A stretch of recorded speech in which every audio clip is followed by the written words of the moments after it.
I waited in this life too. Chapter 2. New Beginnings and Quiet Conversations. The conference room was bright, glass walls letting in the afternoon sun, but the air inside felt heavy with anticipation. As project manager, I was supposed to lead this meeting with calm authority, but my mind kept drifting to the quiet developer who just joined my team, Elián. Lumina Content Solutions was one of the biggest content and training companies in Quezon City, specializing in educational materials and digital courses. My role was to coordinate with developers, writers, and designers, making sure content came alive on screen without a hitch. I'd handled tough projects before, but this felt different. "All right, team," I started, keeping my voice steady as I scanned the faces around the table. "Let's welcome Elián. He'll be joining our developer group starting today." From the corner of my eye, I caught Elián's subtle nod.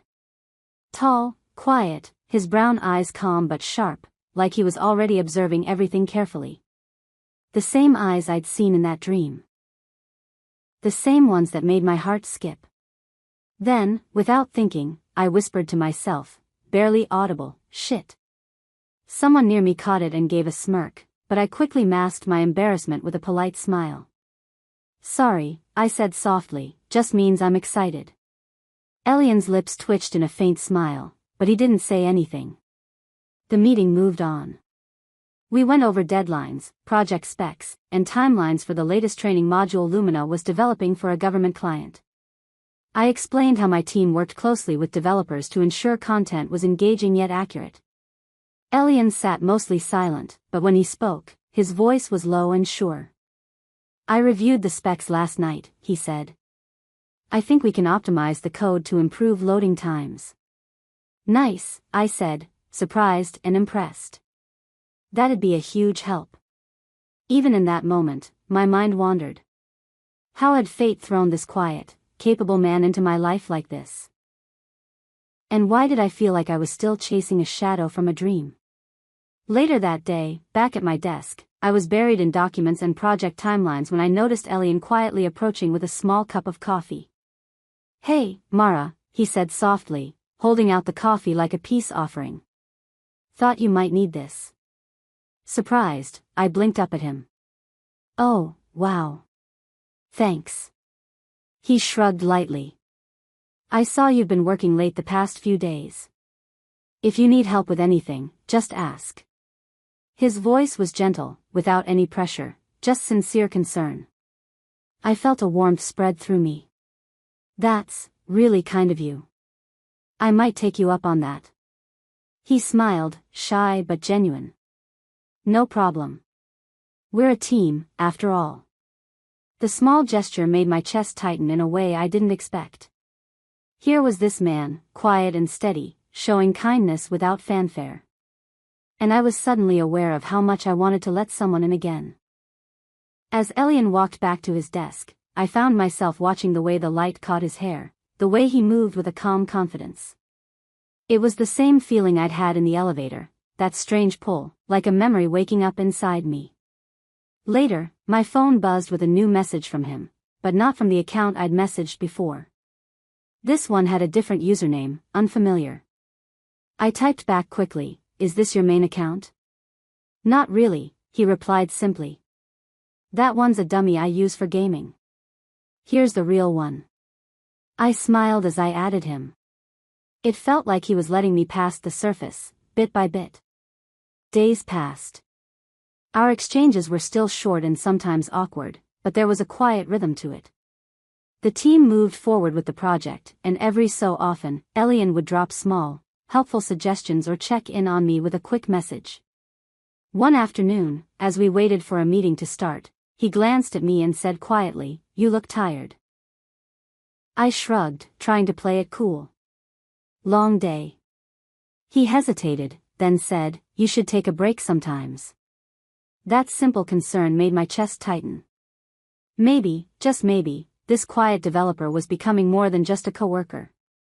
Maybe he was the beginning of something new, something I wasn't ready to name yet.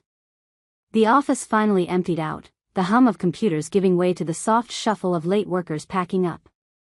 I glanced at my watch, 7:30 p.m. Another long day. A ping on my phone startled me. A message from Elián. Coffee after work?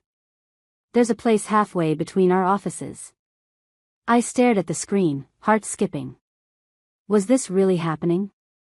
The quiet man who barely talked in meetings was asking me out. But it wasn't quite a date, more like a casual offer to decompress. I typed back quickly, trying to sound casual. Sounds good. See you there. The cafe was cozy and dimly lit, the kind of place with soft indie music playing and walls lined with bookshelves. When I walked in, Elián was already there, sitting at a corner table with 2 steaming cups. He stood up, gave a small smile. Hey. Hi, I said, sliding into the seat across from him, suddenly aware of how loud the cafe seemed and how fast my heart was beating. We ordered a second round and started talking, not about work, but about small things. Music. Books. Why he liked quiet places. He listened more than he talked, but when he did speak, his voice was low and thoughtful. I noticed you like to keep busy. Maybe too busy sometimes. I laughed softly, feeling my guard lower a little. Yeah, I guess I do. Keeps me from thinking too much. He nodded. Sometimes, you have to face the thinking. I looked at him, surprised by how gentle he was being. And are you good at that? He smiled quietly. I try. For a moment, the awkwardness melted away. It was just 2 people sharing a space, 2 souls slowly recognizing each other beyond the roles they played at work. As I walked home, I realized something I hadn't admitted yet. Maybe, after all the darkness, I was ready to believe in something new. Not just the man from my dreams, but the man sitting quietly across from me in that cafe. By the time I got home, my heart was still unsteady, not in a panicked way, but something gentler. A kind of warmth I'd forgotten was possible. I dropped my bag by the door, kicked off my shoes, and fell onto the bed without turning on the lights. My phone buzzed in my hand. Elián sent me a message. Did you get home safe?